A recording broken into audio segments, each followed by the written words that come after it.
Jama' artinya menggabungkan dua hal dikerjakan dalam satu waktu. Contoh, sebentar lagi kita akan sholat zuhur.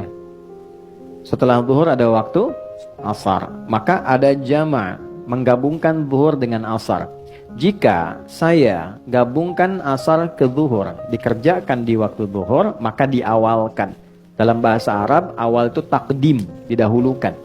Maka jama' takdim. Jika saya ingin kerjakan zuhurnya di asar karena pertimbangan tertentu, maka diakhirkan. Jama'nya disebut jama' takhir. Sampai sini dulu, jelas dipahami? Jelas. Yang dijama' itu waktunya yang paling berdekatan. Jika sudah mendekat kepada yang satu, tidak bisa dijama' dengan yang lain. Contoh, zuhur dekatnya ke apa? Asar. Oke, maka zuhur pasangan jama'nya asar. Karena asar sudah dengan zuhur, maka asar tidak boleh dengan maghrib. Jelas? Maka maghrib dekatnya kemana? Isya. Maka maghrib boleh dijama' dengan isya, baik takdim ataupun takhir. Subuh bagaimana? Subuh itu menyendiri. Karena itu jauh ke isya, jauh ke zuhur. Ya, jadi nggak bisa dijama'. Saya pengen jama' subuh dah sekalian tahajud ntar gitu kan? Nah, nggak bisa. Jadi, ini subuh nggak bisa dijama' karena itu jaraknya jauh ke isya, jauh ke zuhur. Jelas sampai sini? Baik. Untuk kondisi menjama' ini ada dua kondisi. Satu kondisi yang disebut masafah, jarak yang terjadi dalam perjalanan. Mau menempuh perjalanan, jaraknya cukup jauh. Jarak ini dulu jauh itu diukurnya dengan batasan farsakh. Ukuran batasan jarak, kurang lebih 3 farsakh. Kalau di kilometerkan kurang lebih 80 atau 82 kilometer lah untuk sekarang. Jadi setiap perjalanan yang melewati batas itu dengan jarak itu disebut safar namanya. Ya, kalau dari sini mau ke warung bukan safar. Ya, itu tahap. Kemana akhi? Safar dulu. Mana? Warung depan. Itu bukan safar. Safar itu minimal jaraknya berapa? 80 atau 82 kilo. Ini masafah. Yang kedua masyaqqah. Ya, masyaqqah bukan masako. Masyaqqah. Masyaqqah itu kondisi yang menyulitkan menunaikan sholat sekalipun tidak dalam perjalanan. Anda profesi dokter akan mengambil tindakan. Tindakan ini operasi dilakukan dari jam 1 sampai menjelang maghrib. Oke, sampai jam 6 misalnya. Baik, maka kita kan tidak safar. Tindakan dilakukan. Ini akan melewati asar. Maka kedepankan asar, tunaikan pada waktu zuhur. Jelas? Walaupun tidak ada safar. Ya, tidak boleh nanti misalnya saya pamit dulu nih waktu operasi. Begitu dibuka, jantung dibuka, Allahu Akbar. Bentar ya, adzan dulu, salat dulu, ntar balik lagi. Nah, itu nggak boleh. Ya, jadi itu yang disebut masyaqqah. Nah, ada yang kemudian menganalisis ulama, jarak itu pun harus dilihat masyaqqahnya juga. Karena dulu 80 kilo pakai unta. Kan? Atau jalan kaki. Unta kecepatan berapa? Standar rata-rata itu paling cepat dan 60-70. Ya, biasanya 30. Kalau santai banget 10-20. Gitu kan? Nah, nyampainya kapan? Antum dari sini mau ke Bandung pakai unta. Gitu kan? Nyampainya kapan? Gitu kan? Tapi kalau Anda gunakan kendaraan kan bisa lebih cepat.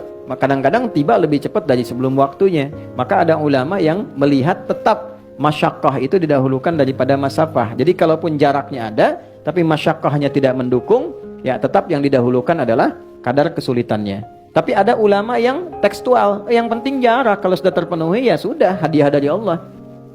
Gitu. Nah, ini tinggal silahkan aja dalilnya ada, mana pilih yang paling gampang. Ya, ada lagi kondisi yang tidak ada masafah, masyaqqah juga ringan, tapi kondisi cuaca. Misal Anda biasa ke masjid nih, ya jamaah, maghrib sudah ke masjid, tiba-tiba mau isya hujan besar begitu, geledeknya di mana-mana, ya kan? Nah, itu boleh dijama' seketika juga. Jama' sama dengan isya, lalu pulang isya nggak ke masjid lagi. Itu sudah masuk, itu sah, boleh dilakukan. Itu ada hadisnya juga yang tersambung dalam riwayat Madzhab Maliki, itu dijelaskan dengan sangat detail. Kemudian, kalau zuhur berapa rakaat? 4. Asar berapa rakaat? 4. Kalau saya jama', dahulukan asar, takdim ke zuhur, ditunaikan 4-4. Maka disebutnya namanya jama' kamil. Sempurna. 4 rakaat. Jelas ya? Yang kedua, ada kondisi, ini saya sedang nunggu nih pesawat. Saya mau berangkat. Sudah di Halim atau di Soekarno-Hatta, nunggu. Kalau saya paksakan 4, saya ketinggalan pesawat. Ya, maka apa yang terjadi? Ya, wa idza darabtum fil ardi falaysa 'alaikum junahun an taqsuru minas shalah. Quran surah keempat ayat 101. Tidak ada salahnya kalau engkau khawatir dalam perjalanan engkau mengkosor. Kosor itu mengurangi, memotong.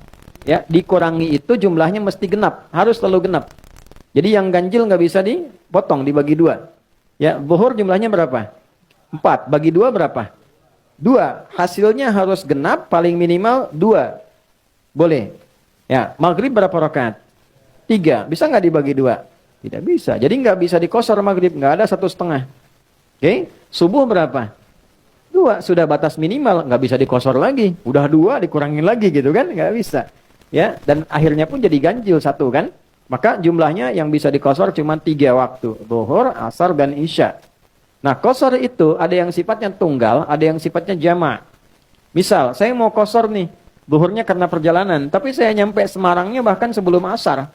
Maka saya nggak jama', kosor aja zuhur. Nyampe di Semarang, saya sholat asar. Kalau saya mau tinggal mukim. Jelas? Nah, tapi kalau saya kondisinya memang di sana juga kegiatan, aktivitas, maka saya kerjakan sudah berangkat ke bandara, saya kosor, saya jamak dan kosor. Gabungkan asar ke zuhur, masing-masing tunaikan 2 rakaat. Saya hadir di sini mengajar, saya kan lagi pergi nih, safar, jalan. Di sini saya ikut dengan Anda mukim tinggal di sini. Maka zuhur saya jadi imam misalnya, saya tunaikan zuhur 4 rakaat, saya kosor asarnya 2. Itu namanya jamak, kamil, dan kosor. Ya, kamilnya untuk yang zuhur, kosornya untuk yang asar. Paham sampai sini?